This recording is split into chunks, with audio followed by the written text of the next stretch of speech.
وعلى آل سيدنا محمد كما صليت على إبراهيم وعلى آل إبراهيم في العالمين إنك حميد مجيد. قال الله تبارك وتعالى في كلامه المجيد: أعوذ بالله من الشيطان الرجيم. بسم الله الرحمن الرحيم.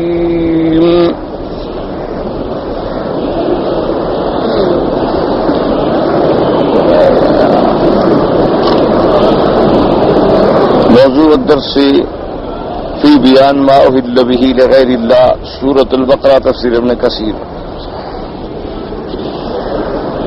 اللہ تبارک و تعالی نے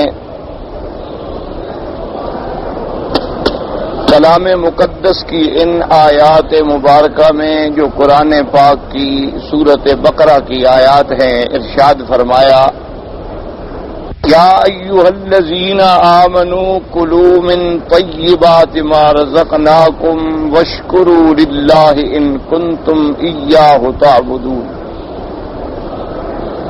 انما حرم علیکم المیتۃ والدم ولحم الخنزیر وما اہل به لغیر اللہ فمن اضطر غیر باغ ولا عاد فلا اثم علیہ ان اللہ غفور الرحیم۔ اللہ تبارک و تعالی نے اپنے ایمان والے بندوں کو یہ حکم دیا، فرمایا یا ایھا الذین آمنوا۔ اس لیے سارے قرآن مقدس میں کبھی تو خطاب ہوتا ہے عموم کے لیے کہ یا ایھا الناس اعبدوا ربکم الذی خلقکم والذین من قبلکم لعلکم تتقون۔ یا ایھا الناس اتقوا ربکم ان زلزلۃ الساعۃ شیء عظیم۔ تو ساری مخلوق کے لیے ایک حکم عام ہوتا، اور بعض احکام میں اللہ تبارک و تعالی اپنے مومن بندوں کو حکم فرماتے ہیں، کیونکہ سب سے پہلے جو عمومی حکم ہے کہ اللہ کی عبادت، اللہ تبارک و تعالی کی وحدانیت اور الوہیت کے لیے ایمان لائیں، تو یہ تو ساری کائنات کو دعوت ہے۔ انبیاء کی نبوت و رسالت پر ایمان لانا ساری کائنات کے لیے دعوت ہے۔ قیامت پر ایمان لانا ساری مخلوق کو دعوت ہے۔ لیکن جو احکامات ہوتے ہیں، مسائل ہوتے ہیں، اب ان کے مخاطب مومن ہوتے ہیں۔ اس لیے کہ جو ایمان ہی نہ لایا، جس نے اپنے اللہ کی وحدانیت کا اقرار نہ کیا، اس کو اب آپ بتلائیں کوئی اور مسئلہ تو اس کا اسے کیا فائدہ ہو، کیونکہ وہ تو بنیادی طور پر توحید کے ایمان و عقیدے سے بھی محروم ہے، خدا کو ہی نہیں مانتا، اس کی عبادت ہی نہیں کرتا۔ جب ایک آدمی عبادت ہی نہیں کرتا، اس سے آپ چھوٹے چھوٹے مسائل اگر بیان کریں گے تو اس کے لیے تو کوئی فائدہ ہے نہیں بیان کرنے نہ کرنے سے۔ تو اس لیے ہمیشہ یاد رکھیں کہ اللہ تبارک و تعالی جہاں احکام کا بیان فرماتے ہیں، حلال و حرام کا بیان فرماتے ہیں، نکاح اور طلاق کے مسائل ہوتے ہیں، حدود کا مسئلہ، وہاں ایمان والوں کو خطاب ہوتا ہے، کیونکہ ان پر عمل کرنا جو ہے وہ ایمان والوں کی صفت ہے۔ جو کافر ہے، جو مشرک ہے، جو دہریہ ہے، جو منکر رسول ہے یا منکر قرآن ہے، وہ تو جب اپنے پیغمبر کی ذات پر ایمان نہیں لے آیا تو پیغمبر کے احکام پر کیا ایمان لائے؟ اسی لیے علماء نے لکھا ہے کہ یہ بھی قاعدہ ہے اصولی طور پر کہ آپ اصحاب دعوت جو ہیں، یعنی جن لوگوں کا کام دعوت و ارشاد ہے، تبلیغ ہے، دین کا کام کرنا ہے، درس ہے، تدریس ہے، ان کو بھی یہ چاہیے ہوتا ہے کہ پہلے تو وہ بنیادی اور اہم مسائل پہ زور دیں اور اس کے بعد ساتھ باقی مسائل بھی سمجھاتے چلے جائیں۔ تو اس میں اللہ نے خطاب فرمایا اور اس خطاب میں اشارہ ہوتا ہے کہ اس پہ عمل کرنے والے کون ہوں گے؟ جو ایمان والے ہیں، کہ یا ایھا الذین آمنوا کلوا من طیبات ما رزقناکم، فرمایا ایمان والو اے ایمان والو، کتنا پیارا خطاب ہے کہ اللہ اپنے اوپر ایمان لانے والوں کو الذین آمنوا سے خطاب فرماتی ہیں. اور یہ بھی یاد رکھیں کہ یہ خطاب اور شرف جو ہے صرف امت محمد مصطفیٰ کو ملا ہے صلی اللہ علیہ وسلم. یعنی جتنی پہلے نبی گزرے، پیغمبر گزرے علیہم السلام، اور جتنی کتابیں اتاری گئیں، اللہ نے اس میں خطاب فرمایا تو اپنے نبیوں کو خطاب فرمایا کہ اے عیسیٰ علیہ السلام یہ بتلا دیں، موسیٰ علیہ السلام یہ بتلا دیں، یحییٰ علیہ السلام یہ حکم پہنچا دیں. یہ شرف اگر ملا ہے تو امت رسول اللہ صلی اللہ علیہ وسلم کو ملا ہے کہ اللہ نے قرآن میں ان کو بھی مخاطب فرمایا کہ اے ایمان والو، یا ایھا الذین آمنوا، یا ایھا الذین آمنوا، یا ایھا الذین آمنوا. تو یہ ایک بہت بڑا شرف ہے کہ اللہ تبارک و تعالی اپنے ایمان والے بندوں کو مخاطب فرمائیں. اگر آدمی اسی خطاب پر ہی غور کر لے تو اس کو مزید کسی طرف جانے کی ضرورت نہیں ہے. یعنی اب آپ اندازہ کریں نا جی کہ آپ کو ایک بات استاد نے کہی ہو، ایک بات آپ کو اپنے والد نے کہی ہو، اور ایک بات آپ کو اللہ کے نبی سے پہنچے، اور ایک بات اللہ خود مخاطب فرمائے اپنے بندوں کو، تو اس کی کتنی بڑی اہمیت ہو جاتی ہے. اس لیے فرمایا کہ یا ایھا الذین آمنوا کلوا من طیبات ما رزقناکم. اور جیسے پچھلی آیت میں مشرکین کا رد تھا، اس آیت میں بھی مشرکین کا رد ہے. پچھلی آیت میں مشرکین کا رد تھا کہ تم بلا وجہ اللہ تبارک و تعالیٰ کے حلال جانوروں کو حرام کر دیتے ہو کہ یہ مجھ پر حرام ہے اور یہ سب پر حرام ہے. اور ان آیات میں آیا کہ پھر تم جو چاہتے ہو اس کو حلال بنا لیتے ہو اور جو چاہتے ہو حرام سمجھ کے انتفاع نہیں کرتے ہو. یہ بات غلط ہے. اللہ نے حکم دیا ہے اپنے بندوں کو کہ من طیبات ما رزقناکم، کہ تم کھاؤ پیو، فائدہ اٹھاؤ ان پاک چیزوں سے جو میں نے تمہارے لیے رزق مقرر کیا ہے، جو میں نے تمہیں رزق عطا فرمایا، ان پاک چیزوں سے تم انتفاع حاصل کرو. اور بے عین ہی یہی حکم اللہ نے اپنے رسولوں کو دیا ہے. سب سے زیادہ افضل شان جو ہے وہ رسولوں کی ہوتی ہے. فرمایا یا ایھا الرسل کلوا من طیبات من الطیبہ. اللہ نے فرمایا واعملوا صالحا. اللہ نے فرمایا اے میرے پیغمبر، اے میرے رسول، اے میرے نبیوں، جو پاک چیزیں ہیں ان کو تم استعمال کرو، کھاؤ پیو. واعملوا صالحا، اور اس کے بعد اچھے عمل کرو. اس لیے علماء نے فرمایا ان دو چیزوں کو جب سامنے رکھا جائے، وہاں اللہ نے فرمایا یا ایھا الرسل کلوا من الطیبات واعملوا صالحا، اور یہاں فرمایا یا ایھا الذین آمنوا کلوا من طیبات ما رزقناکم واشکروا للہ ان کنتم ایاہ تعبدون. تو علماء نے فرمایا اس سے ایک اشارہ ملتا ہے کہ جیسے حرام کھانے سے اللہ کی عبادت رک جاتی ہے، دعائیں قبول نہیں ہوتی، عبادت میں مزہ نہیں رہتا، لذت نہیں ملتی، حلال کھانے سے اعمال صالحہ کرنے کی توفیق ہوتی ہے. اس لیے اللہ نے جہاں جہاں حلال کھانے کا ذکر کیا اس کے بعد فرمایا واعملوا صالحا. جہاں جہاں حلال کھانے کا ذکر کیا فرمایا واشکروا للہ. تو مانا شکر کی توفیق کن کو ہوگی جو حلال کھاتے ہیں، اعمال صالحہ کی توفیق کن کو ہوگی جو حلال کھاتے ہیں. تو اس لیے علماء نے فرمایا کہ حرام کھانے سے آدمی کے دل کے اندر جو ہے آدمی کا دل سیاہ ہو جاتا ہے اور پھر اس کو عبادت میں لذت نہیں ملتی.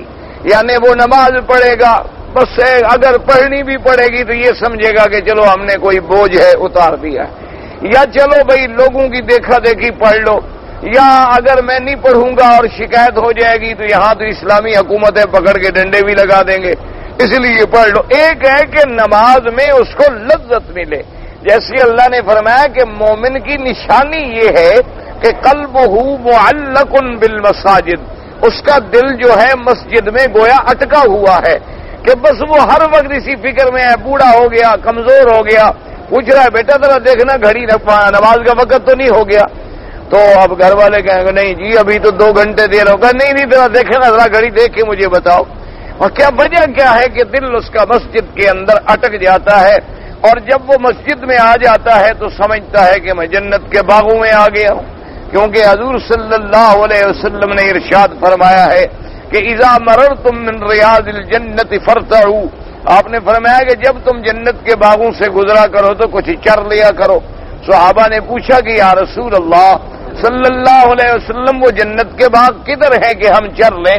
فرمایا حلق الذکر، یہ اللہ کے جو ذکر کے حلقے ہوتے ہیں، قرآن کا حلقہ ہے، ذکر کا حلقہ ہے، حدیث کا حلقہ ہے، نماز کا بیان ہو رہا ہے، اللہ کے دین کی باتیں، اور یہ سب جنت کے باغ ہیں۔ جب بیٹھ جاؤ گے تو کچھ حاصل کر لو گے، کوئی ایک آدھی بات تو سن لو گے، ایک حدیث سمجھ لو گے، ایک مسئلہ سمجھ لو گے۔ تو اس لیے ایمان والے جو ہیں جب وہ حلال کھائیں گے تو ان کو اعمال صالحہ کرنے میں آسانی ہوگی۔ اب اسی سے آپ اندازہ فرمائیں نا جی کہ ہم لوگوں کو رات کو تہجد اگر اللہ نصیب بھی فرما دے تو 8 رکعت یا 4 رکعت یا 2 رکعت تہجد، اور وہ بھی ہم پڑھیں گے قل هو اللہ احد اور قل اعوذ بالفلق کے ساتھ، یا زیادہ سے زیادہ کسی نے پڑھ لیا تو والضحیٰ پڑھ لے گا، عالم نشرہ پڑھ لے گا، یعنی اور کسی نے بڑی ہمت فرما لی ماشاءاللہ تو کچھ اس سے بڑی صورت پڑھ لے گا، اور سمجھے گا کہ میں نے دیکھو جی کتنا بڑا شکر ہے۔ ویسے اللہ کا شکر ہے اتنا بھی نصیب ہو جائے، لیکن دل لگنے والی بات یہ ہے کہ اب دیکھیں کہ حضور صلی اللہ علیہ وسلم 8 پارے تہجد میں پڑھے، اور پھر حضور کے پڑھنے کا انداز یہ تھا کہ ایک ایک آیت علیحدہ علیحدہ کر کے پڑھتے تھے، یعنی ایک ایک آیت ایسے موتیوں کی طرح نکھری ہوئی کر کے پڑھا کرتے حضور صلی اللہ علیہ وسلم۔ اب جب ترتیل کے ساتھ پڑھا جائے اور 8 پارے تہجد میں پڑھے جائیں، آپ اندازہ کریں کتنی وقت لگے گا؟ اسی سے خود اندازہ لگا لیں کہ آرام کا کتنی وقت تھا اور اللہ کی عبادت کا کتنی وقت۔ اسی طرح سے آپ اندازہ فرمائیں محسن ابن جریر طبری نے 30 جلد جو ہے تفسیر لکھی ہے قرآن کی، یعنی ایک پارے پہ ایک جلد، اور وہ جلد بھی کوئی چھوٹا موٹا نہیں، 500 600 بڑے صفحے کا۔ اب اندازہ فرمائیں کہ اتنی بڑی کتاب لکھنا، اس کے لیے پھر جمع کرنا، ترتیب دینا، کہہ دینا تو بڑا آسان ہوتا ہے، کتاب آپ کے پاس آ گئی آپ نے پڑھ لی، لیکن یہ تو لکھنے والے کو پتا ہوتا ہے کہ اس نے کہاں کہاں سے مضمون دیکھا، پھر کوئی حدیث کا ذکر آیا تو کتنی کتابیں ڈھونڈ کے وہ حدیث تلاش کی، کوئی فقہی مسئلہ آیا تو کتنی فقہ کی کتابیں ڈھونڈ نکالی، پھر بھی ڈر رہ گیا کہ خدا جانے میں غلطی کر رہا ہوں تو پھر کسی عالم سے رجوع کیا، اس کے بعد جا کے وہ کتاب مکمل ہوتی ہے۔ لیکن دیکھیں اللہ نے ان کے لیے کتنے کام آسان کر دیے تھے۔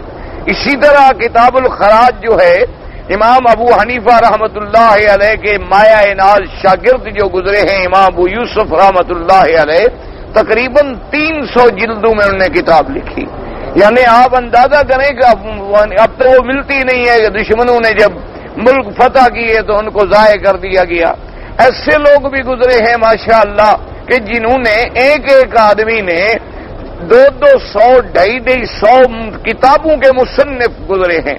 اسی طرح امام بخاری رحمت اللہ علیہ، ان کا آپ اندازہ فرمائیں کہ جس شخص نے 16 سال کی عمر میں بھی اللہ کی رحمت سے 1 لاکھ حدیث حفظ کر لی، اور پھر 1 لاکھ حدیث میں سے 6000 حدیثوں کو منتخب کیا کہ یہ خالص صحیح حدیثیں ہیں میرے پاک نبی محمد مصطفیٰ کی، اور پھر ہر حدیث کے لیے 2 رکعت نماز استخارہ پڑھی، اور وہ بھی غسل کرنے کے بعد استخارہ پڑھ کے تسلی ہو گئی، تحقیق ہو گئی، روایتن درایتن سندن متنن، پھر جا کے ایک حدیث کو لکھا۔ اس طرح انہوں نے بخاری شریف کو مکمل کیا۔ اب ان کی آپ محنت کا اندازہ فرمائیں۔ اسی طرح شیخ الاسلام ابن تیمیہ رحمت اللہ علیہ نے، انہیں اور موقع نہ ملا تو انہوں نے دیواروں پر اللہ کے قرآن کی تفسیر لکھ دی، اللہ تبارک و تعالیٰ کے پورے قرآن کی تفسیر کو لکھ دیا۔ اسی طرح اندازہ فرمائیں کہ شیخ الہند رحمت اللہ علیہ نے جب وہ مالٹا میں قید تھے، یعنی جہاں نہ کوئی کتاب تھی، جہاں نہ کوئی مکتبہ تھا، جہاں نہ کوئی مرجع تھا کہ کسی کتاب کو اٹھا کے دیکھ لیتے، ڈھونڈ لیتے، تلاش کر لیتے، اور سردیوں کا یہ عالم تھا کہ اللہ تبارک و تعالیٰ کی پناہ کہ حضرت کے لیے وضو کرنا جو ہے وہ ایک بہت بڑا مسئلہ ہوتا تھا، تو اس زمانے میں بغیر کتابوں کے، بغیر مطالعے کے ترجمہ لکھا جو آج شائع ہوا ہے، اللہ اس حکومت کو جزائے خیر عطا فرمائے کہ انہوں نے اس کو اردو ترجمے کو بھی شائع کر کے پوری دنیا میں تقسیم کیا۔ یہ ان کے اسی جہاد کا اور اخلاص کا بدلہ تھا، ورنہ دنیا میں لاکھوں لوگوں نے اردو ترجمے لکھے، لیکن اللہ نے جو شرف اس کو قبول اور مقام عطا فرمایا وہ کسی کو نہ مل سکا۔ تو وجہ کیا تھی کہ اللہ پاک حلال کی برکت سے اعمال صالحہ کرنا آسان کر دیتے ہیں، اور جب حلال نہ ہو تو اعمال صالحہ ادا ہی نہیں ہوتے۔ اسی لیے آپ دیکھیں، اللہ معاف فرمائے، اللہ تبارک و تعالی رحمت کرے، یعنی آپ پابندی کریں، علماء نے لکھا ہے، بزرگوں نے لکھا ہے کہ یہ باتیں دراصل پڑھنے پڑھانے سے نہیں آتی، مولوی لاکھ تقریر کرتا رہے آپ کو بات سمجھ نہیں آئے گی۔ انہوں نے کہا اس کا تجربہ کرو کہ 40 دن کے لیے قسم کھا لو کہ میں نے اپنے اندر حرام کا لقمہ نہیں جانے دینا، میں نے خالص حلال کھانا ہے، اور کپڑے بھی خالص حلال کے پہننے، اور فرمایا صرف 40 دن کا تجربہ کر لو کہ حلال کھانے سے تیرے اندر کتنا اللہ نور ایمان پیدا فرماتے ہیں، پھر تمہیں عبادت میں کتنی لذت ملتی ہے۔ دیکھیں نا آخر کیا وجہ تھی کہ صحابہ رضوان اللہ علیہم اجمعین نے سوکھے ٹکڑے تو کھا لیے، انہوں نے زمزم کے پانی پہ تو گزارا کر لیا، لیکن اتنی ایک دن حضرت امیر المؤمنین سیدنا عمر بن الخطاب رضی اللہ تعالی عنہ بیٹھے ہیں اور بڑے پریشان بیٹھے ہیں، تو آپ کی اہلیہ محترمہ نے پوچھا کہ یا امیر المؤمنین لماذا تحزن، کیا وجہ ہے کہ آج غمگین بیٹھے ہیں؟ انہوں نے فرمایا کہ اصل میں بیت المال میں کچھ مشک آیا ہے، مشک اور زعفران اور یہ امبر مختلف ملکوں سے، اب وہ مجاہدین میں تقسیم کرنا ہے، میں اسی لیے پریشان بیٹھا ہوں کہ بھئی اس چیز کا وزن کرنا اور ایک ایک رتی ماشا کا حساب رکھنا اور پھر سب کو برابر دینا جو ہے یہ تو بہت بڑا امتحان ہے۔ خدا نہ کرے، اللہ نہ کرے، اگر کہیں کمی بیشی ہو گئی تو قیامت میں تو اوپر پکڑا جائے گا کہ بھئی ایک آدمی کو رتی ملی اور ایک کو ذرا زیادہ کیوں مل گیا۔ تو بی بی صاحبہ نے کہا کہ آپ ایسا کریں کہ الحمدللہ میں بھی ایک کرشی خاندان کی عورت ہوں اور ساری زندگی ہم نے ان عطر وغیرہ کو دیکھا ہے اور استعمال کیا ہے، مجھے بڑا اچھا طریقہ آتا ہے اس کے وزن کرنے کا، آپ وہ منگوا کے مجھے دے دیں، میں جتنے حصے کہیں اس کو 100 حصہ بنانا ہے، 200 بنانا ہے، 1000 بنانا ہے، میں بنا کے سب علیحدہ بند کر کے آپ کو دے دوں گی اور آپ تقسیم کر دیں۔ آپ نے فرمایا عجیب بات کرتی ہو کہ جب تم وزن کرنے بیٹھو گی آخر تیرے ہاتھوں کو لگے گا اور تیرے بدن کو مس ہو جائے گا، تو اس کا عمر قیامت میں کیا جواب دے گا خدا کو کہ تم نے یہ زیادہ کیوں استعمال کر لیا؟ تو اب آپ اندازہ فرمائیں کہ جن کو اللہ کا یہ ڈر تھا اور جن کو یہ خیال تھا کہ ایک قطرہ بھی کبھی زیادہ ہمارے بدن کے اوپر نہ آ جائے، سیدنا ابی بکر صدیق رضی اللہ تعالی عنہ خلیفہ بلا فصل اور افضل بعد رسول اللہ صلی اللہ علیہ وسلم، اللہ کے رسول کے بعد پوری امت میں پوری کائنات میں سب سے افضل سیدنا ابا بکر صدیق رضی اللہ تعالی عنہ جب مسجد سے واپس آتے تو آپ کے غلام جو تھے، نوکر جو تھے، ان کو ہدایت تھی کہ وہ بکری کا دودھ نکال کے اور ایک پیالے میں رکھ دیتے تھے ایک جگہ پر کپڑا ڈال کے تاکہ اس کی جھاگ وغیرہ بیٹھ جائے اور کچھ وہ ٹھنڈا بھی ہو جائے، اور جب حضرت واپس آتے تو نوش فرما لیتے۔ ایک دن حضرت امیر المؤمنین تشریف لے آئے خلیفۃ رسول اللہ صلی اللہ علیہ وسلم، اور آپ کو بھوک بھی لگی تھی اور پیاس بھی لگی تھی، اور دیکھا تو ماشاءاللہ وہاں آج تو دودھ بھی بڑا زیادہ رکھا ہوا ہے، تو آپ نے فوراً دودھ اٹھایا اور پیا، اور پینے کے بعد فوراً خیال آیا کہ بھی روزانہ تو 1 گلاس ہوتا تھا، آج دودھ 2 گلاس کیسے ہو گیا؟ آپ نے فوراً غلام کو بلایا اور پوچھا کہ خدا کے بندے کیا بات ہے، گلاس میں دودھ زیادہ تھا؟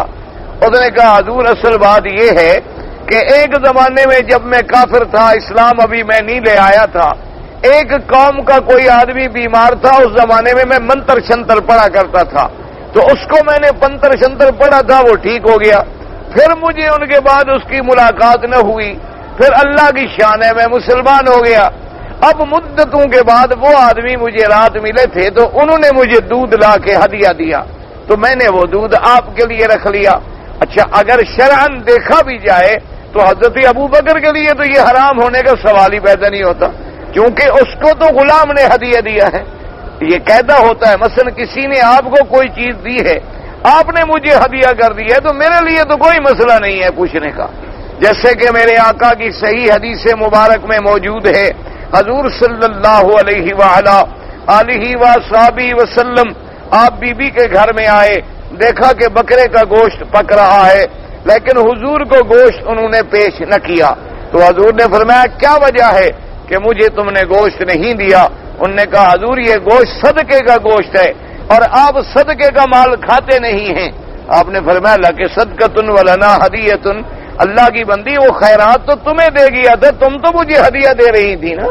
اگر کوئی آدمی کسی طالب العلم کو خیرات دیتا ہے یا طالب العلم کو جا کے پیسے دیتا ہے اور وہ استاد کو ہدیہ کرتا ہے تو استاد کے لیے تو کوئی مسئلہ نہیں ہے. اللہ تبارک و تعالی رحمت فرمائے. حالانکہ شرع نقطہ نظر سے کوئی ایسی بات بھی نہیں تھی.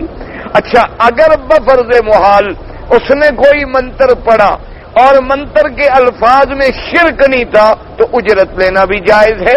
جیسے کہ صحابہ نے فاتحہ پڑھی اور بچھو کاٹنے والے کو شفا ہو گئی تو اس سے 30 بکریاں لی انہوں نے اور باقاعدہ طے کر کے لی، اور پھر حضور صلی اللہ علیہ وسلم سے جا کے عرض بھی کیا کہ حضور ہم نے پڑھی ہے اور یہ بکریاں لی ہیں. آپ نے فرمایا بالکل ٹھیک ہے، اور بلکہ اگر تمہارے پاس کوئی بکری ہو تو مجھے بھی بابا شریک کر لو اس حصے میں تاکہ ان کے دلوں کو اطمینان ہو جائے. لیکن حضرت صدیق ڈر گئے اور آپ نے انگلی ڈال کے اور کئی چیزیں گلے میں ڈال کے الٹی کی.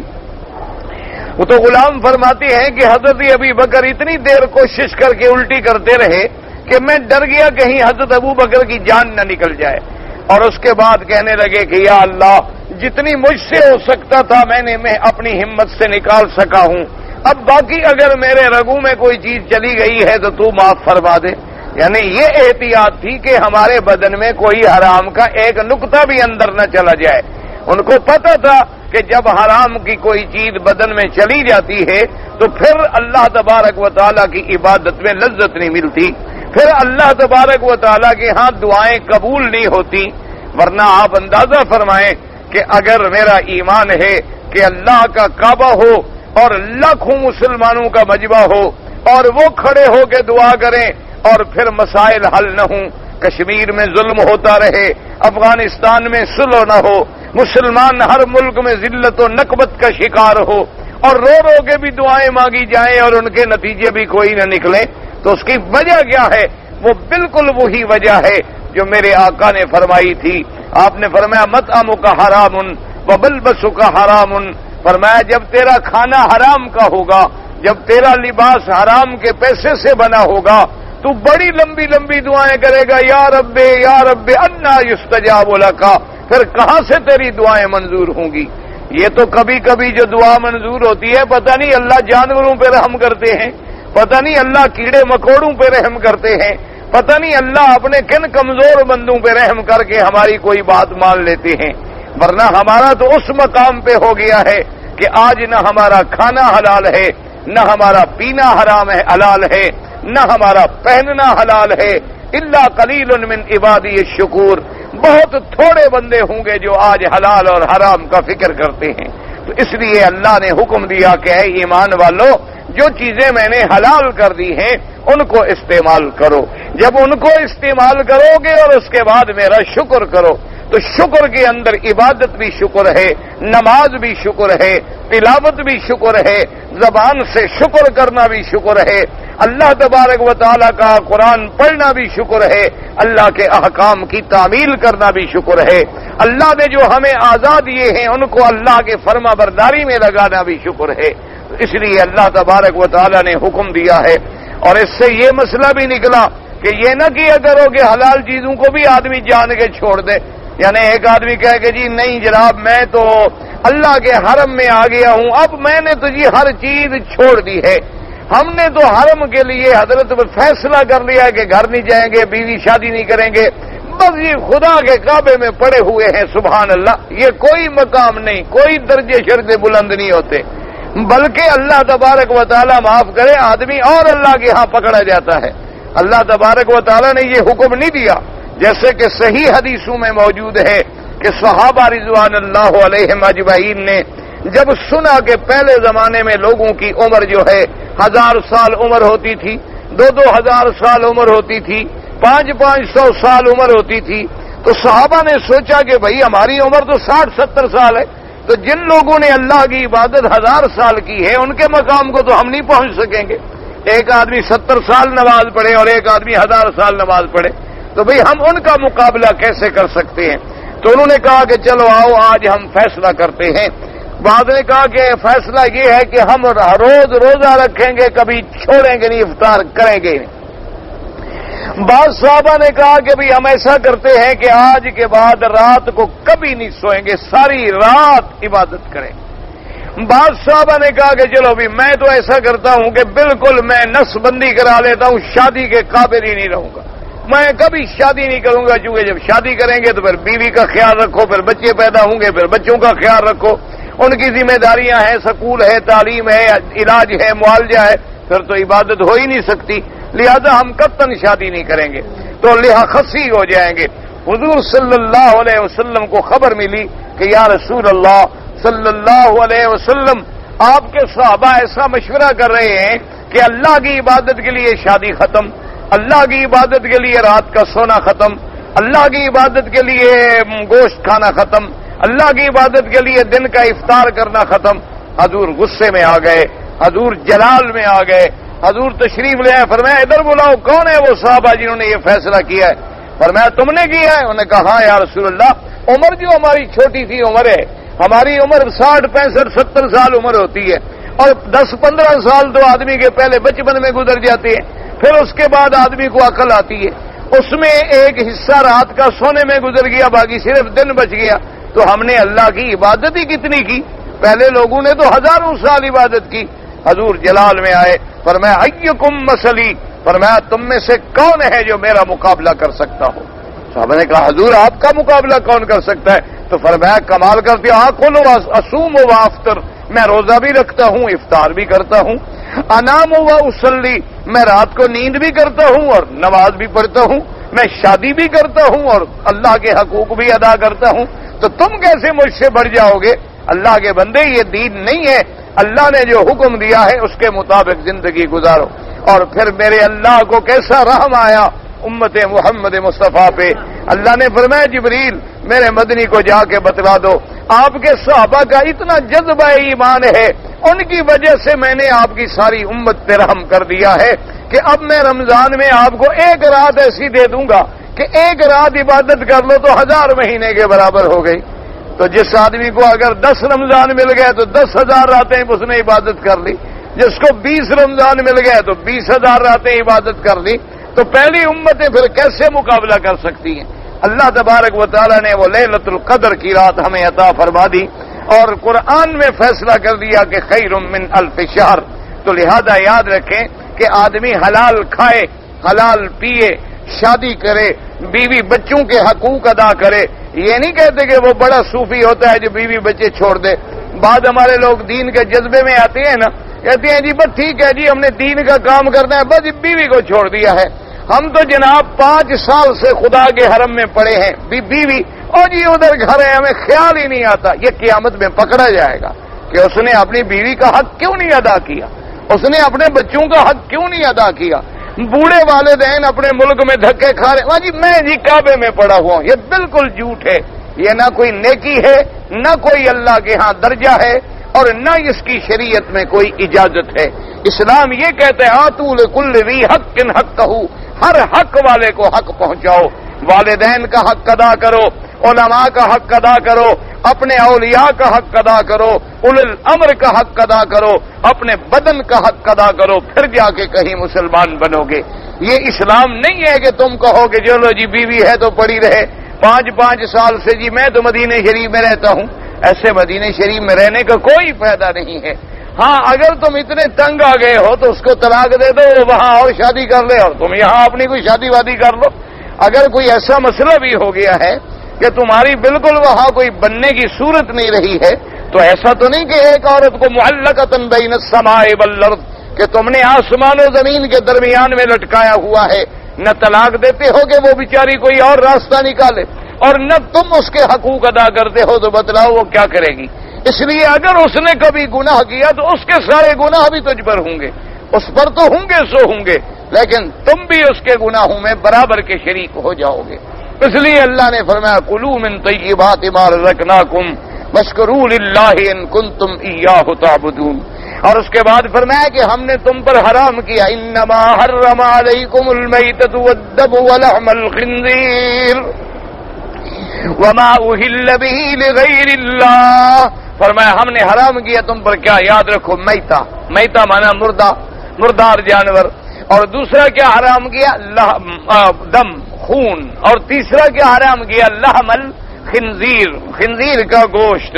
اور چوتھا کیا حرام کیا؟ وما اہل به لغیر اللہ، اللہ کے سوا جو کسی غیر کے تقرب کے لیے نامزد کر کے ذبح کیا جائے وہ بھی جانور جو ہے وہ حرام ہے. تو اب ان چار چیزوں کا اللہ نے دوسری جگہ ذکر کیا.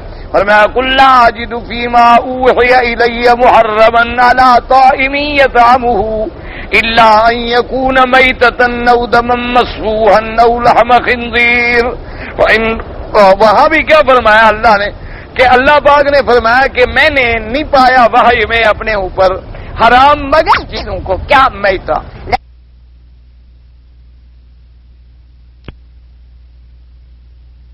وہاں لفظ انما حرم علیکم المیتۃ، وہاں ہے علی طاعم یطعمہ. نتیجہ کیا نکلا کہ بھئی مردار جانور کا کھانا حرام ہے. مردار جانور کا کھانا جو ہے حرام ہے. مردار کا کیا معنی؟ یعنی وہ جانور جس کے بارے میں اللہ نے ہمیں ذبح کرنے کا حکم دیا ہے، بغیر ذبح کے مر جائے تو اس کا کھانا ہمارے لیے حرام ہے. کیونکہ دوسری جگہ قرآن نے وضاحت کر دی الا طاعم یطعمہ کہ اس کا کھانا حرام ہے. اس سے کیا مسئلہ نکلا کہ بھئی اگر اس کے چمڑے کو رنگ کر کے ہم نے مردہ جانور مر گیا لیکن ہم نے چمڑا اتار لیا اور چمڑے کو ہم نے رنگ کر کے بیچا تو وہ ٹھیک ہے، وہ حلال ہے، چمڑا پاک ہو جائے گا. اسی طرح اس کے بالوں سے ہم نے فائدہ اٹھایا وہ بھی حلال ہو جائے گا، کیونکہ قرآن نے اس کے کھانے پہ پابندی لگائی ہے.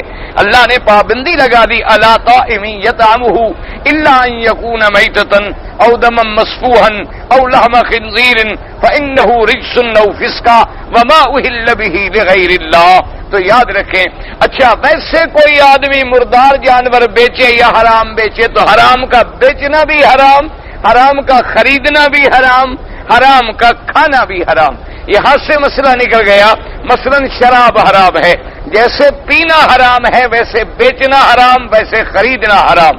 اسی طرح دیکھتے جائیں جیسے مثلا سگریٹ ہے، یہ جتنی چیزیں ہیں مثال کے طور پر محرمات ہیں، تو ہر حرام چیز کا ثمن الحرام حرام، یعنی اس کا نفع بھی حرام، اس کا خریدنا بھی حرام، استعمال کرنا بھی حرام، اس کا کھانا بھی حرام. اچھا اب جو جانور مر گیا خود بخود مر گیا، یا تم نے گلا گھونٹ کے مار دیا، یا تم نے ڈنڈا مار کے مار دیا، یا تم نے پہاڑ سے مکان سے گرا کے مار دیا، یہ سب حرام ہے. کیونکہ حرام وہ ہوگا الا ما ذکیتم جس کو تم نے ذبح کیا ہو اللہ کے نام پر، جس کو اللہ کے نام پہ ذبح کیا جائے. اور بغیر ذبح کے جتنی شکلیں ہیں وہ سب حرام کی حرام ہے. ایک بات یاد رکھیں کہ اگر کوئی ایسا جانور ہے کہ ہم اس کو پکڑ نہیں سکتے لیکن ہم نے اس کو تیر سے شکار کیا، لیکن بسم اللہ اللہ اکبر پڑھ لیا، وہ جانور مر بھی جائے تو حلال ہے. یعنی اگر نہ مرے تو اس کے تو حلال ہونے میں شبہ ہی نہیں نا کہ جا کے ذبح کر دیں گے. لیکن اگر تیر لگنے سے ہمارے پہنچتے پہنچتے جانور مر گیا، ہم نے نیزہ پھینکا اس کو لگا، ہمارے پہنچتے پہنچتے جانور مر گیا، لیکن ہم نے بسم اللہ اللہ اکبر کہہ دیا تھا تو وہ جانور بھی حلال ہے. اسی طرح یہ مسئلہ بھی سمجھ لیں، اگر کوئی آدمی بسم اللہ اللہ اکبر کہہ کے بندوق مارے تو وہ جانور حلال نہیں ہوگا، کیونکہ بندوق کی گولی جو ہے وہ جارحہ کا کام نہیں کرتی، وہ ضرب کا کام کرتی ہے. اور جو چیز ضرب سے ماری جائے وہ حرام ہوتی ہے، وہ حلال نہیں ہوتی. اسی طرح بعض گولیاں آج کل ایسی بھی نکلی ہیں جس کے اندر آگے سے چونچ بنی ہوئی ہے، جیسے کہ نیزے کا پھل ہوتا ہے. یہ جیسے عام گولیاں آپ دیکھتے ہیں 7mm کی یا 303 کی یا 333 کی یا 323 کی، یہ سب گولیاں جو ہیں آگے سے ایسی ہوتی ہیں. تو بعض علماء نے کہا کہ یہ بھی زخم کرتی ہے تو حلال ہو جاتا ہے. لیکن اکثر اتفاق فقہا یہی ہے کہ یہ ساری چیزیں خارقہ تو ہیں، جارحہ نہیں ہیں. اسلام نے اس چیز کو حلال کیا ہے جو جا رہا ہے، یہ جا کے پھاڑ دیتی ہے جلد کو، یہ جا کے اس کو، اب یوں دیکھیں نا جی، مثلا یہ جلد ہے، اگر یہاں آپ کوئی ضرب ماریں تو جلد پھٹ جائے گی، اگر چاقو سے کاٹیں تو جلد کٹ جائے گی، تو کٹ جانے اور پھٹ جانے میں بڑا فرق ہوتا ہے، سمجھ آ گئی ہے؟ اللہ نے وہ جانور حلال کیا جو کاٹتے ہیں ہم، جس کو ذبح کرتے ہیں، پھٹ جانے میں، جارحہ میں اور خارقہ میں ایک بہت بڑا جو ہے وہ فرق ہے۔ اب پہلی چیز جو ہے ہمارے لیے میتہ جو ہے وہ حرام ہے، لیکن دو میتہ اللہ نے حلال کر دیے۔ ایک تو مچھلی اگر ہم نے پکڑی، پانی سے نکالا، مر گئی، ذبح کرنے کی کوئی ضرورت نہیں، وہ حلال ہے۔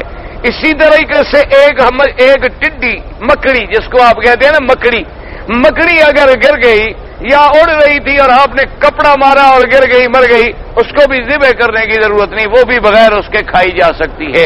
تو یہ دو چیزیں اللہ تبارک و تعالی نے میتہ میں سے ہم پر حلال کر دی۔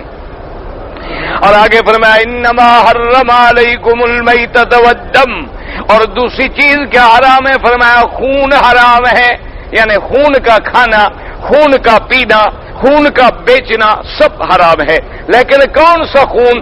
دوسری جگہ قرآن نے وضاحت کر دی، فرمایا او دم مسفوحا، وہ خون جو بہتا ہو، یعنی جب آپ ذبح کرتے ہیں نا تو خون فراٹے بھر کے نکلتا ہے، وہ خون حرام ہے۔ وہ خون نہیں جو جمع ہوا ہے، یا وہ خون جو گوشت کو لگ جاتا ہے، آپ ذبح کے بعد بھی دیکھیں تو گوشت پر خون لگا ہوتا ہے، وہ حرام نہیں ہوتا، وہ حلال ہوتا ہے۔ خون حرام کون سا ہے؟ دمم مسفوحن، جو خون نکلنے والا اور بہنے والا ہے۔ اسی طرح اگر خون جمع ہوا ہے، جیسے بدن کے اندر تلی ہے، وہ بھی تو خون ہے، اگر جگر ہے، کبد ہے، تہال ہے، وہ بھی خون ہے، لیکن وہ جمع ہوا ہے، وہ بہنے والا نہیں ہوتا، تو لہذا وہ جو ہے وہ حلال ہے۔ اس لیے اللہ تب اچھا یوں بھی سمجھ لے کہ جیسے خون کا کھانا حرام ہے، لگانا بھی حرام ہے، چونکہ حرام ہے۔ فرمایا انما حرم علیکم المیتۃ والدم۔ اب ایک مسئلہ یہ ہے کہ کسی بندے کو دوسرے کا خون دینا، اس میں یوں یاد رکھ لیں کہ جمہور کا مسئلہ یہ ہے کہ اگر آدمی کے بچنے کا امکان نہ ہو، یعنی ڈاکٹر کہتا ہے کہ بغیر بلڈ دیے ہوئے یہ نہیں بچ سکتا، اس حالت میں خون دینا جائز ہے۔ علماء نے اس کی مثال لی ہے دودھ سے، کہ جیسے دودھ سینے سے نکال کے بچے کو دیا جاتا ہے، یا عورت کا دودھ نکال کے مرد کو بطور دوا دے دیا جائے۔ بعض بیماریاں ایسی ہیں جس میں انسانی دودھ فائدہ دیتا ہے، بعض بیماریاں ایسی ہیں کہ جس میں عورت کا دودھ مرد کے ناک میں ڈالتے ہیں اور وہ دماغ پہ پہنچتا ہے اور بیماریوں کو ٹھیک کرتا ہے، تو وہ جائز ہے، حالانکہ وہ بھی تو بندے کے اندر سے نکلا ہے۔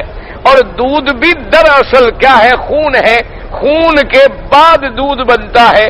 اللہ تبارک و تعالی نے اپنی قدرت سے اس کو دودھ بنایا ہے، تو علماء نے فرمایا کہ جیسے اس کا استعمال جائز ہے کہ بچے کے لیے، اور بلکہ عورت کے لیے یہ حکم ہے کہ بچے کو دودھ پلائے۔ ہاں اگر تم نے بیوی کو طلاق دے دی تو اب وہ تیرے بچے کو دودھ پلانے کی شرعاً پابند نہیں ہے۔ اگر وہ تیرے بچے کو دودھ پلائے تو پھر تمہیں اجرت دینی پڑے گی، باقاعدہ اس کو مہینہ جو مقرر ہوگا وہ دینا ہوگا۔ اگر وہ تیری بیوی ہے، تیرے نکاح میں ہے، تو اب اس کے لیے ضروری ہے کہ اپنی اولاد کو دودھ پلائے۔ تو علماء نے فرمایا کہ جیسے دودھ نکال کے دوسرے کو ہم نے دے دیا، اسی طرح اب تو خون بھی، بلڈ بھی سرنج کے ذریعے نکال کے ہم نے دوسرے کو بھی سرنج کے ذریعے داخل کر دیا۔ کوئی انسانی ہم نے اعضاء کو کاٹا بھی نہیں، اور جس کو دے رہے ہیں اس کو بھی کوئی کاٹ واٹ کے ہم نے خون اندر نہیں ڈالا، بلکہ رگوں کے ذریعے ہم نے خون کو منتقل کر دیا ہے۔ تو اب مسئلہ کیا نکلا کہ اگر ضرورت نہ ہو تو خون کا استعمال جائز نہیں ہے، اگر ضرورت ہے اور اس کے بغیر بچنے کا کوئی امکان نہیں ہے تو پھر خون کا استعمال جائز ہے۔ یہ دو چیزیں فرمایا انما حرم علیکم المیتۃ والدم ولحم الخنزیر، اور فرمایا خنزیر کا گوشت، لیکن یاد کریں کہ یہاں لفظ آ گیا لحم کا، تو اس لیے بعض لوگ جو ہے نا، اللہ معاف کرے، جو قرآن کے منکر ہیں، اور بعض لوگ جو میرے حدیث پاک اور میرے نبی پاک کی حدیث کے منکر ہیں اور اسلام کے دشمن ہیں، انہوں نے کیا بہانہ نکالا؟ انہوں نے کہا جی قرآن تو کہتا ہے لحم الخنزیر، کہ خنزیر کا گوشت حرام ہے۔ بس ٹھیک ہے، گوشت حرام ہے، یعنی شاید ظاہر یہ کرتے ہیں جیسے قرآن کو مان رہے ہوں، باقی سارے قرآن کو نہیں مانتے، صرف لحم الخنزیر والا مسئلہ مانتے ہیں۔ یعنی آپ اندازہ کریں کہ باقی سارا قرآن ان کو 30 پارے نظر نہیں آتا، لیکن جہاں کوئی آیت ان کو موقع ملتا ہے لوگوں کو لڑانے کا، شکوک و شبہات میں ڈالنے کے لیے، وہ کہتے ہیں جناب لحم الخنزیر، گوشت خنزیر کا حرام ہے، لیکن ہڈی، اس کا چمڑا، اس کے بال، اس کی کھال، اس کے باقی چیزیں جو ہیں اس سے فائدہ اٹھانا جو وہ تو ٹھیک ہے، گوشت ہی حرام ہے نا، گوشت نہ کھائیں، باقی ساری چیزوں کو استعمال کریں۔ لیکن یاد رکھو کہ قرآن کس پہ اترا؟ میرے آقا محمد مصطفیٰ پہ۔ اب اسی طرح ایک آدمی کہے جی اقیم الصلاۃ، نماز قائم کرو، وہ کہے جی صلاۃ بمانے دعا بھی ہے، بس ہم دعا مانگ لیں گے، اللہ اکبر، نماز ہو گئی۔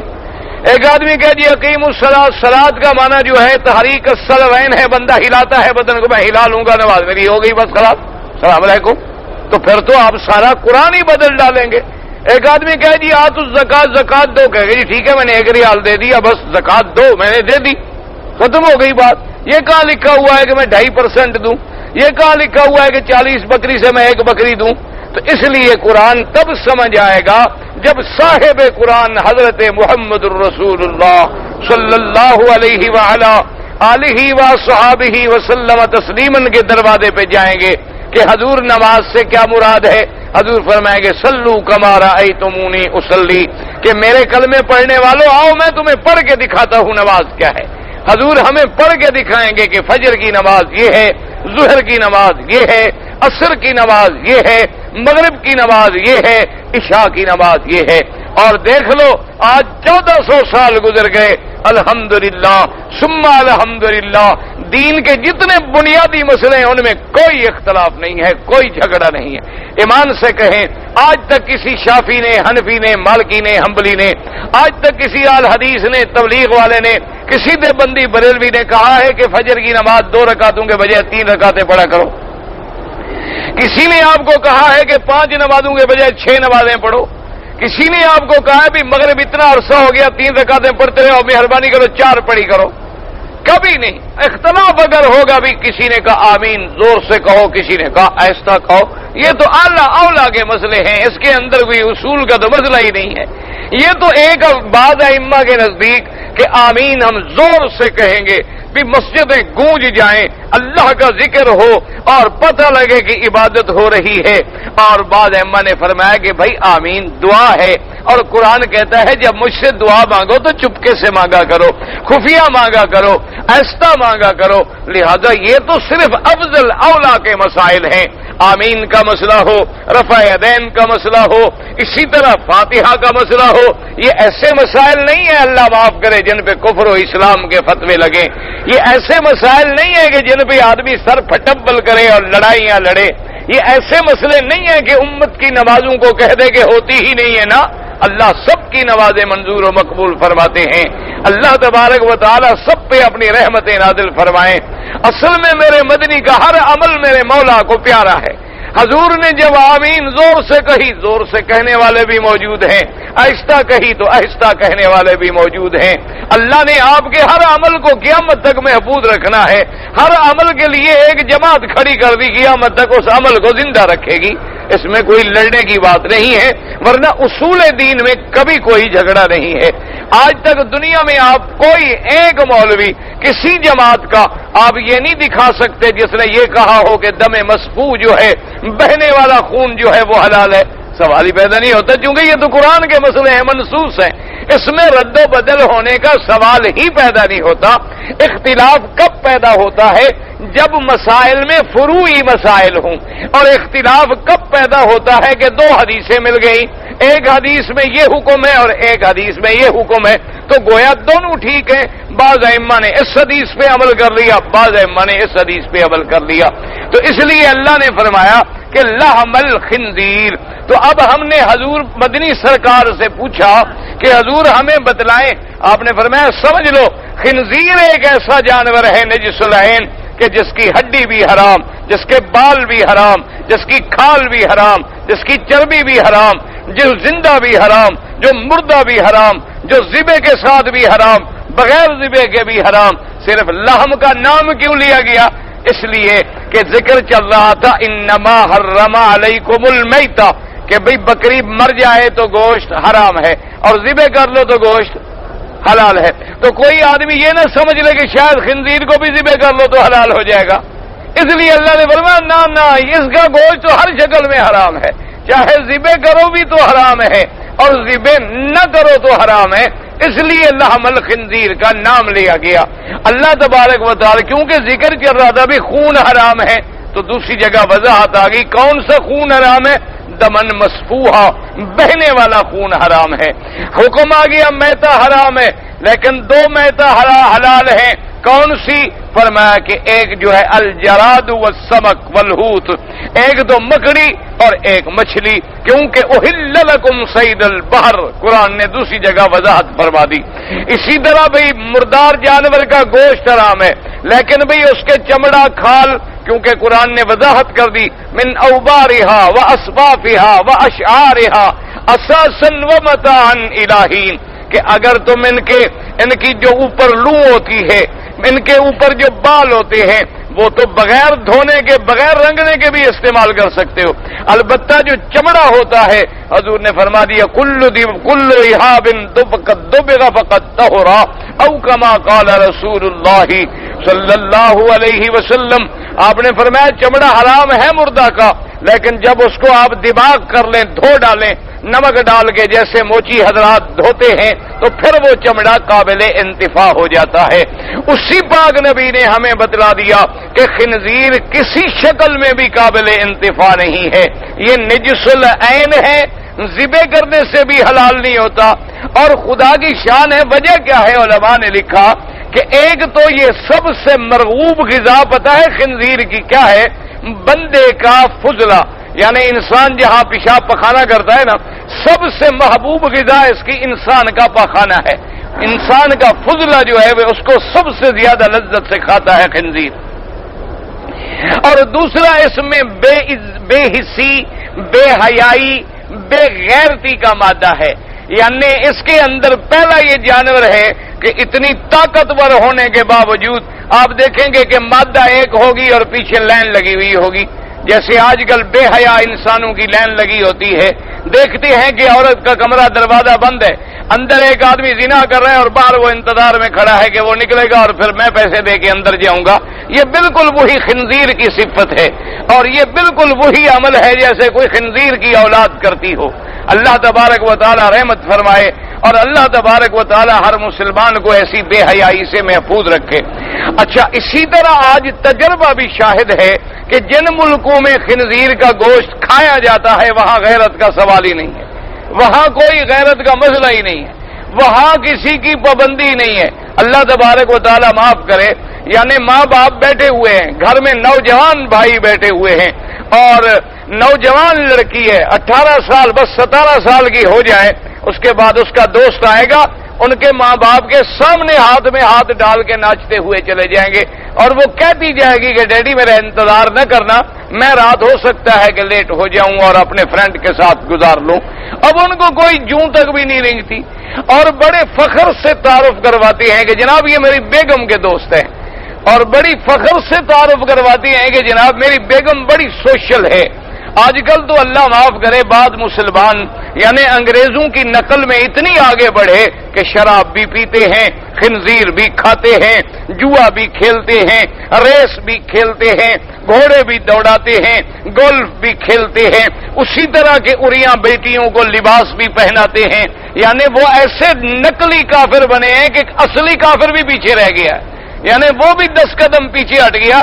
اب تو وہ ان سے فیشن سیکھنے آتا ہے کہ بھئی تم میرے استاد ہو, تم جو ہو اتنی ترقی کر چکے ہو. ان میں بھی آپ دیکھ لیں غیرت نہیں ہوتی. آپ دیکھیں گے بڑے بڑے لوگوں کا پروٹوکول یہ ہوتا ہے کہ میری بیوی اس کے ساتھ کھڑی ہوگی, اس کی بیوی میرے ساتھ کھڑی ہوگی, پھر فوٹو کھینچا جائے گا. یعنی بیوی اپنے خامد کے ساتھ کھڑی نہیں ہوگی کیونکہ یہ پروٹوکول کا تقاضا ہے. یہ مہمان کی وسعت قلبی ہے کہ سب سے پہلے بیوی وہ دوسرے کو پیش کرے, وہ دوسرے کی بغل میں کھڑے ہو کے فوٹو کھنچوائے. اور وہ ہمارے بنے لیڈر ایسے بغیرتوں سے اللہ تبارک و تعالی معاف فرمائے, یہ اسی خنزیر کی نسل کھانے والی قوم کی نقال ہیں. اللہ تبارک و تعالی ان کو بھی ہدایت دے اور اللہ ہمیں بھی صحیح راستے پہ چلنے کی توفیق دے۔ تو اس لیے اللہ نے لحم الخنزیر کو حرام کیا۔ ایک تو وہ نجاسات کھاتا ہے اور غلیظ چیزیں کھاتا ہے، اور دوسرا کیا ہے کہ اس کے اندر بے ضمیری، بے حسی اور بے حیائی اور بے غیرتی کے جراثیم ہیں۔ اچھا، اسی طرح یاد رکھو کہ خنزیر کی چربی سے جتنی چیزیں بنیں گی وہ بھی حرام ہیں۔ جیسے یعنی آج کل دیکھیں نا جی، آپ کے یہ جتنے قیمتی ہیئر کریمز ہیں نا، بالوں کو جو ہمارے نوجوان کریم لگاتے ہیں، یہ اللہ کی رحمت سے 100 میں سے 99% خنزیر کی چربی سے بنتے ہیں۔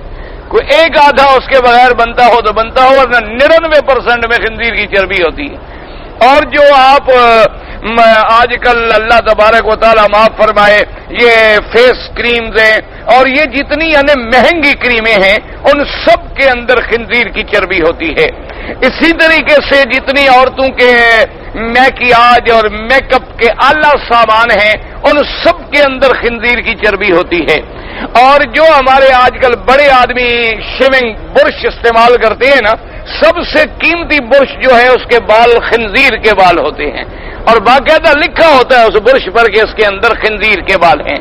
اور بعض ایسے برش ہیں جو آپ دانتوں میں استعمال کرتے ہیں، ٹوتھ برش، ان کے اندر بھی خنزیر کے بال استعمال ہوتے ہیں۔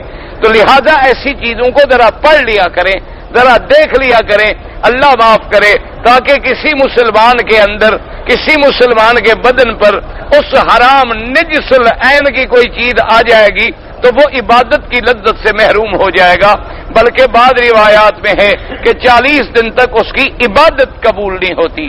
یہ معنی نہیں ہوتا کہ خنزیر کا نام لوگے تو نہیں ہوگی، نام تو قرآن نے بھی لیا ہے، نام تو ابو جہل کا بھی لیا جائے گا اور صحابہ کا بھی لیا جائے گا۔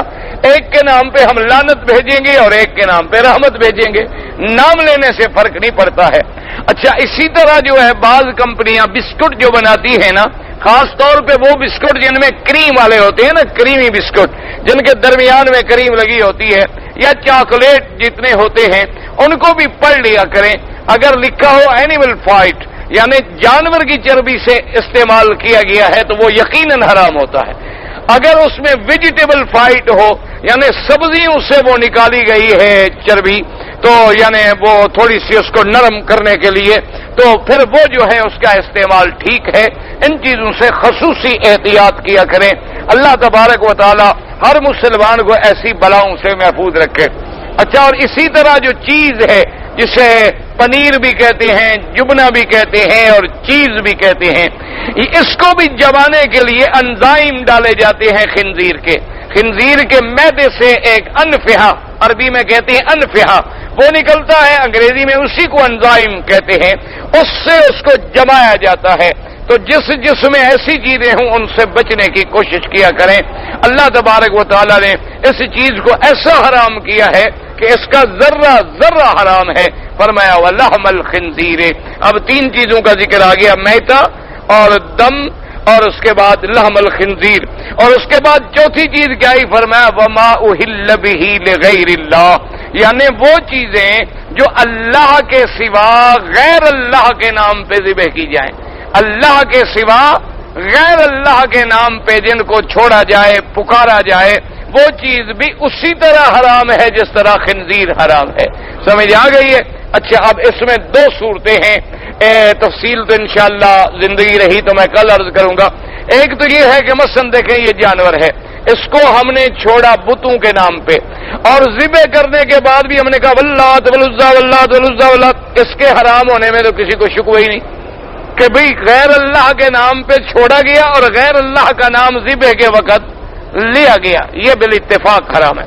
اچھا، اسی طرح ایک جانور ہے ہم نے پیر کے نام پہ چھڑا کہ جی یہ ہمارے فلاں مرشد کے نام پہ ہے، اور جب ذبح کرنے کے لیے اس وقت بھی ہم نے کہا باسم شیخ عبد القادر جیلانی، باسم شیخ معین الدین، باسم فلاں، اس میں بھی کوئی شبہ نہیں کہ حرام ہے۔ اس میں بھی بے اتفاق اجماع امت یعنی کوئی ایک بندہ بھی نہیں جو حلال کہے، سب کے نزدیک حرام ہے، تمام ائمہ کے نزدیک حرام ہے۔ اب دوسرا مسئلہ سمجھو کہ جانور کو ہم نے غیر اللہ کے نام پہ مخصوص کیا، لیکن ذبح کرنے کے وقت ہم نے نام اللہ کا لیا۔ اب پہلی صورت کیا تھی کہ ہم نے جانور بھی غیر اللہ کے نام پہ رکھا اور ذبح کے وقت بھی غیر اللہ کا نام لیا تو وہ بھی حرام. اچھا جانور کو ہم نے کہا جی یہ جو بکرا ہے نا جی یہ وہ بھائی اس کو نا وہ کہتا ہے یار یہ بڑا میں خریدنا وہ کہتا ہے عقل کی بات کرو یہ تو پیر صحیح دا بکرا ہے پیر دے نام تے ہے پیر کے نام یہ میں تمہیں دے دوں تم مجھے ساری جائیداد بھی دو تمہیں نہ دوں یہ تو پیر صاحب کے نام کا ہے یہ تو مزار کا ہے یہ تو میں نے وہاں آستان شریف پہ جا کے اٹا گٹا چڑھانا ہے. اچھا اب جب ذبح کا وقت ہے تو کہتے ہیں بسم اللہ اللہ اکبر تو علماء نے بالاجماع حنفی شافی مالکی حنبلی اہل حدیث تبلیغی بریلوی دیوبندی سب کے نزدیک یہ بھی حرام ہے. کوئی نہیں کہتا کہ یہ حلال ہے. یہ سمجھا کرو یہ پیٹ بھرنے کے لیے مولوی چپ کر کے نگل چاہے جائے لیکن حلال نہیں کہتے وہ بھی ان کو بھی جب آپ علیحدہ کریں گے وہ بھی کہیں گے کہ حرام ہے. کیوں حرام ہے کہ تقرب الی غیر اللہ کی نیت آ گئی کہ وما احل بہ جو غیر اللہ کے نام پہ پکارا جائے. ذبح تو نہیں کیا گیا غیر اللہ کے نام پہ لیکن غیر اللہ کے نام پہ مخصوص تو کیا گیا لہذا اشتراک علت کے اندر علت مشترک ہو گئی. اسی لیے علماء نے فرمایا کہ جیسے زمانہ جاہلیت میں ایک عادت تھی کہ اگر کوئی بادشاہ آتا کوئی بڑا آدمی آتا تو اس کے نام پہ جانور ذبح کرتے تھے کہ ذبح لقدوم الامیر کہ ابھی یہ فلاں امیر آئے گا تو میں ذبح کروں گا. تو علماء نے کہا یہ بھی حرام ہے کیونکہ یہ بھی غیر اللہ کے نام پہ تقرب کیا گیا ہے. یا جیسے ایک رواج ہوتا تھا کہ بڑا سردار جب ہمارے پاس آئے گا تو اس دن جناب میں اپنے گودا ہمارا وڈیرا وہ جگیردار وہ سردار جب آئے گا نا تو میں اس دن 10 دمبے ذبح کروں گا اور جب سردار آئے گا تو دمبے لے آئیں گے کہیں گے جی ان کو ہاتھ لگاؤ سائیں کے نام پہ ہے سائیں کے نام پہ ہے. یہ بھی خالص حرام ہے خنزیر کی طرح حرام ہے. سمجھ آ گئی بات کیونکہ یہ بھی تقرب الی غیر اللہ ہے غیر اللہ کے نام پہ اس کو ذبح کیا جا رہا ہے. وما احل بہ لغیر اللہ ما احل کا اصل معنی ہوتا ہے آواز. اس لیے آپ نے دیکھا نہیں چاند کو کہتے ہیں ہلال جب چاند پہلی رات کا نظر آئے تو کہتے ہیں ہلال پھر بنتا ہے قمر پھر بنتا ہے بدر حتیٰ کل ارجون القدیم. تو ہلال کو ہلال کیوں کہتے ہیں کہ پہلی رات چاند جب دیکھے نا تو لوگ کہتے ہیں وہ چاند آواز لگاتے ہیں. اس لیے اللہ نے فرمایا وما احل بہ جس جانور پہ میرے نام کے بغیر کسی غیر کے نام کی آواز لگائی گئی وہ بھی خنزیر کی طرح حرام ہے. اس لیے فرمایا انما حرم علیکم المیتۃ والدم ولحم الخنزیر وما احل بہ لغیر اللہ. اچھا اور یاد رکھیں بعض علماء نے فرمایا کہ اس کے علاوہ اللہ نے فرمایا کہ وہ جانور بھی حرام ہے وما ذبح علی النصب اور جو کسی نامور چیز کے نام پہ ذبح کیا جائے. نصب بت کے نام پہ ذبح کرو ولی کے نام پہ ذبح کرو قبر کے نام پہ ذبح کرو غیر اللہ کے نام پہ ذبح کرو اللہ نے فرمایا وہ بھی حرام ہے.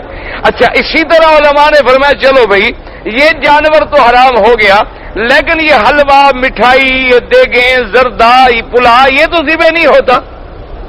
سمجھ آ گیا نا جی یہ تو ذبح نہیں ہوتا. انہوں نے کہا کہ جناب یہ حلوے شلوے کی دیگیں تو ہم قبروں پہ چڑھائیں نا. تو علماء نے فرمایا کہ ذبح تو دوسری آیت میں ہے وما ذبح علی النصب.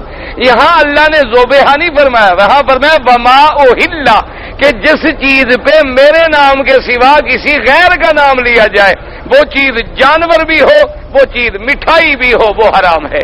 اس لیے ایک دفعہ بی بی عائشہ صدیقہ رضی اللہ تعالی عنہا کی خدمت میں ایک عورت آئی اور اس نے کہا کہ سیدہ عائشہ ہمارے ہمسائے جو ہیں وہ کافر ہیں اور ان کے پاس کبھی دیوالی ہے کبھی ہولی ہے جیسے ہندوؤں کی ہوتی ہیں. آج کل تو مسلمان اللہ معاف کرے ہندوؤں کی تقریبوں میں شریک ہوتے ہیں ان کی دیوالیوں میں شریک ہوتے ہیں.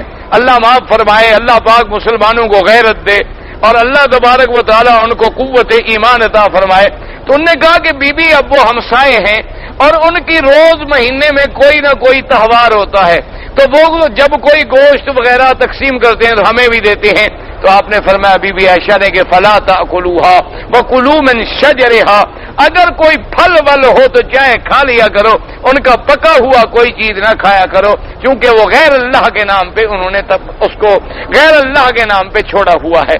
اسی طرح فرزدق ایک شاعر گزرا ہے بڑا معروف اس کے باپ کا نام تھا غالب. اس نے ایک اونٹ ذبح کیا. حضرت علی رضی اللہ تعالیٰ عنہ سے پوچھا گیا آپ نے فرمایا حرام ہے. اچھا یاد رکھو، ایک بعض علماء نے فرمایا کہ ایک آدمی اگر یہ جانور غیر اللہ کے نام پہ کہ جی یہ میرے پیر کا ہے، جی میرے پیر بابا اس کو ہاتھ مت لگانا، پیر سائیں کا ہے، پیر سائیں کے نام پر، یہ تو مزار شریف کا ہے، یہ تو بس یہ تو اب حضرت وہیں قبر پہ جا کے لنگر میں ہوگا۔ اچھا اب اس کو جب ذبح کیا تو اسی نیت سے کیا، تو بعض علماء نے لکھا ہے کہ یہ ذبح کرنے والا مرتد ہو جاتا ہے، اور جب مرتد ہو جائے تو مرتد کا ذبیحہ بھی حرام ہے، اس لیے کہ اس نے غیر اللہ کے نام پہ اللہ کی چیز کو تقرب کر کے پھر اسی نیت سے ذبح کیا ہے۔ اچھا بعض کہتے ہیں نہیں جناب، نیت تو ہماری حضرت ثواب کی ہوتی ہے، ہماری نیت حضرت یہ نہیں ہوتی کہ یہ اٹا گھٹا پیر کا ہے کوئی، ہمارا مقصد ہوتا ہے کہ اس کو جب خیرات کریں گے تو ثواب جو ہے وہ پیر کو پہنچے۔ تو اللہ نے فرمایا کہ پھر ثواب پہنچانے کے لیے قبر پہ لانے کی کیا ضرورت ہے؟ بھئی تم سندھ سے لے آؤ اور بہاؤدین زکریا ملتان ذبح کرو، یا ملتان سے لے کے لاہور ذبح کرو، یا کراچی سے لے کے پاک پٹن ذبح کرو، پاک پٹن والے بابا غازی پہ ذبح کریں، پشاور والے سابن شریف شہباز کلندر پہ ذبح کریں، تو یہ جانور قبر پہ لانے کی کیا ضرورت ہے؟ کیا ثواب تم اندر خود ہاتھ سے پہنچاتے ہو یا ثواب اللہ پہنچاتا ہے؟ اگر اللہ پہنچاتے تو تیرے گھر میں بھی ذبح ہوتا تو ثواب اللہ پہنچا دیتے، پھر قبر پہ لانے کی کیا ضرورت تھی؟ اس کا مطلب ہے کہ تم نے اس کو اللہ کے سوا غیر اللہ کے لیے مخصوص کیا، تو جب غیر اللہ کے لیے مخصوص کیا ہے تو اللہ نے فرمایا یہ بھی اسی طرح حرام ہے۔ فرمایا انما حرم علیکم المیتۃ والدم ولحم الخنزیر وما اہل به بغیر اللہ فمن اضطر غیر باغ ولا عاد فلا اثم علیہ ان اللہ غفور رحیم۔ فرمایا اگر کوئی مضطر ہے، کیا مانا جان نکل رہی ہے، جان بچانے کے لیے مجبور ہے، فرمایا غیر باغ ولا عاد، نہ تو وہ حد سے نکلنے والا ہو اور نہ وہ تجاوز کرنے والا ہو، اتنی قدر لے لے کہ جان بچ جائے، فرمایا وہ کر سکتا ہے، فلا اثم علیہ، فرمایا اس کے لیے بھی مردار حلال تو نہیں ہو جائے گا لیکن مجبوری کی وجہ سے گناہ صرف نہیں ہوگا، فلا اثم علیہ، یہ نہیں کہ وہ جانور حلال ہو جائے، جانور تو حرام ہی ہے لیکن جان بچانا یہ نہیں کہ جان بچا، جیسے آج کل کوئی کہہ جی کیا کریں ہم مزار شریف پہ رہتے ہیں اور صبح شام یہی چیزیں آتے ہیں، ہم بھی تو بڑے مجبور ہیں نا جی، آخر کیسے یہ مجبور